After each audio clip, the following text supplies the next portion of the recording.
It is Wednesday, the 13th of April, and the 21st day of my one-a-day vlogging project. And today, we're going back to Taylor Park Disc Golf Course. Although today it's going to be different because I'm actually going to record the entire experience. And I expect it to start off, with a couple of practice putts. And then maybe a practice drive or two.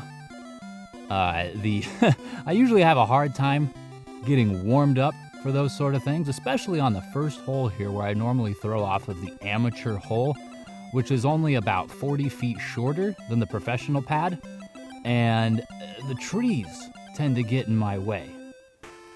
But let's see how the day plays out.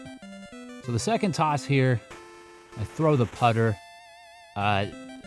Lands about, 5 feet away from the basket, which is pretty makeable, so nothing crazy there. Get a nice 3 to start with. Hopefully we can keep up the pars throughout the course of the day. Obviously, I already know how the thing went. You already know too because it's on the thumbnail, but the purpose of watching this is to see exactly how everything came to be. So we drive off there on the second hole. Can't quite see the basket there, but it's fine.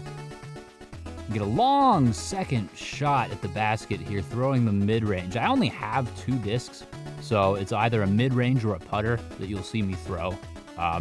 Very much an amateur.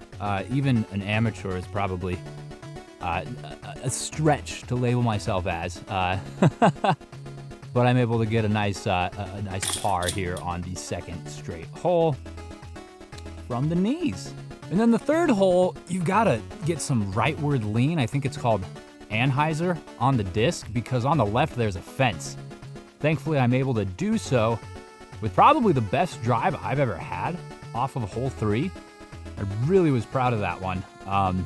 Unfortunately, it wasn't quite good enough to sink a birdie. I actually sailed both attempts. I threw my putter and my mid-range just to give myself some some grace there. It was a little bit windy today, and we were throwing into the wind at this point, so I guess that makes sense. And the putt for par, also rather disappointing. But I'm able to make the easy putt for 4. Yay, bogey. Hole 4, on the right there is the lake at Taylor Park, and I have thrown a number of discs into it, so I tend to go to the left now, almost to a fault. You see there's a bunch of bushes there. There's also a yard, and I actually wind up just on the cusp of it. Thankfully, the second toss here goes under the tree branches and settles in nicely, allowing me to get a good look at a par here, which I airball. Twice. Yay, bogeys. Hole 5 kind of goes uphill into some sand, as you can see it there in the distance. And for me, a good drive is typically if I can just get it to land in the sand. And I'm able to get it almost to the top of the sand hill itself. So pretty happy about that first toss. An okay look at a birdie here. Not great. Definitely not something I'll hit with any consistency. I miss the birdie itself entirely, but it settles in for a really, really close par. Just like hole 3, hole 6 has the left-hand side completely adorned with yards. So I try to stay away from it, but unfortunately it seems to have a magnetic pull to my disc, and I end up putting again with my left foot darn near in someone's backyard.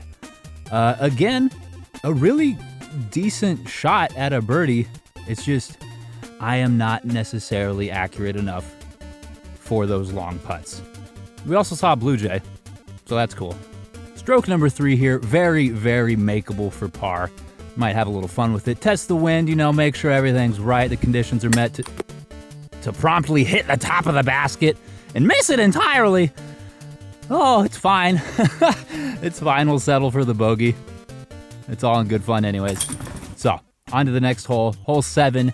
If you can see it there in the distance, it sits upon a platform. 2 risers there actually, so I just kind of aim for it with as much power as possible because the hole itself is pretty long, though there is a giant pole in the middle of it that I sometimes hit, which thankfully doesn't happen today. I'm able to line up a real good look for a birdie here, the best I've ever. I've never birdied this hole before, but I did today, so that made me really, really happy.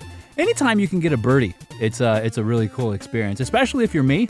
You know, to be honest with you, I'll settle for a 4 on most par 3s. And then on hole 8, we tee off right up against someone's backyard, heading towards the lake into a field of trees. I go a little high here, which cuts off some distance as it runs into the branches of that tree off in the distance. Thankfully, though, it's not a very long hole, so I still get a decent look at the second toss, and I elect to use my putter, which doesn't actually work as the wind catches it and sails over entirely. It still settles in real close for a cool little 3-par. On to the 9th hole. This is a hole I traditionally birdie the most out of any of them. However, I get some real rightward carry and sail off back into the course or the fairway for hole number 7, where I still then elect to use my putter into the wind, no less, which carries it a little bit further than I thought, setting me up better than I expected, where I am then able to hit the top of the basket again. Okay, I'm gonna give myself some grace. I'm not gonna count that one. All right, it doesn't count. There was interference. Some invisible force came and grabbed the disc. I'm gonna call that a par. This isn't a sanctioned event, gosh darn it.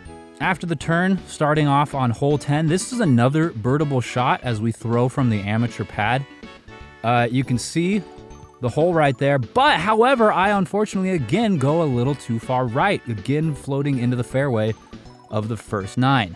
Settle in under the Spanish moss, which is actually really pretty, and get a good second toss. Really good second toss, if I had to say so myself, allowing me to get a pretty good look at a par, which I am able to sink as well. On to hole 11, one of the scarier holes, as you can see, we're up on the lake there, and there are some gators in it. However, I throw caution to the wind in my disc as well and put all my power into it, allowing it to float off to the left, right next to the basket for an easy birdie. Very happy about that. You know, my wife actually lost a disc doing exactly that, so maybe I should rethink it, but the call of the bird is too much, and I must dance to it. Hole 12 has a really cool tee pad. You throw off into this tree tunnel here. Unfortunately, hitting trees is very much a possibility, and that was something that's happened a lot as I've teed off here. Thankfully, though, able to get a decent squeaker through, though I did still hit some trees, which killed the forward momentum. Still a decent look for par, though, as long as we can get a good second shot here. We ultimately do, and it settles in about 15 feet away from the basket, allowing me to putt it in for a par. Moving on to hole 13. It's at a longer pin position than usual, so I got to put a lot of power behind it while also trying to keep it out of the water. Successfully do so, though even here, I'm only about halfway to the pin itself. So I take a few steps here for my second toss in order to get some more power into it, and thankfully I'm able to settle in about 10 feet away for the par. Hole 14, another pretty difficult one, at least for me. I believe it's the longest hole here on the course, and it's way to the right. Unfortunately, I lean too hard to the right here and go completely off keister. Thankfully, though, I'm able to produce a decent enough second shot here, which gets me close enough for, well, not quite a par, but, but a bogey, and that's ultimately good enough. Hole 15 is another hole with the platform holding up the chains.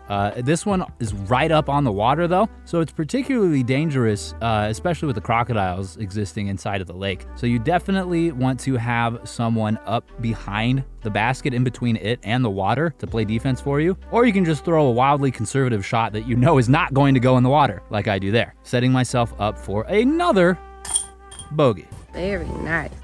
Hole 16 has a crap ton of trees, and normally I get really, really lucky avoiding them somehow. That actually does happen again today, but I don't get the kind of power behind my toss as I usually would like to have it. Unfortunately, it ends up just short of where I would like it and a little to the left of the knotted tree as well, which is something that you have to go around, as you can see the basket there behind it. Second toss settles in very nicely. I'm able to flip the mid-range right into the chains. Hole 17 is a difficult one. It's one of the few holes here on this course that you can't actually see the pins from the pad. But if you follow your nose to the stench of the bathrooms, you'll find the pins. So I whip my disc over there and hit a tree. But the second toss works out pretty well, getting me at least within shooting distance of the pins.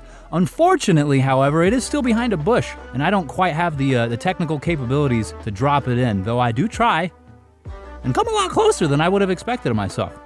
I'm not too upset with that one. Setting myself up again, however, for a 2-foot par. The final hole is about the only shot I'll ever have to ace. It doesn't happen today because I wildly overthrow it. In fact, I overshoot the pin by like 30 feet, which is kind of incredible. I threw from the amateur pad. I would have had the distance for the professional pad as well, but I always go amateur, man. I'm not even an amateur. Gosh darn it, they need a beginner pad because that's the one I would throw off of. Either which way though, I'm able to eke out a par, and I feel real good about that. So, all in all, ending out the day at a +5. I feel really good about that. I really enjoyed it, and I hope you enjoyed this vlog. And that's actually it for today. So thank you so very much for watching. I do appreciate it, and again, I hope you enjoyed yourself. With that said, I'll see you tomorrow.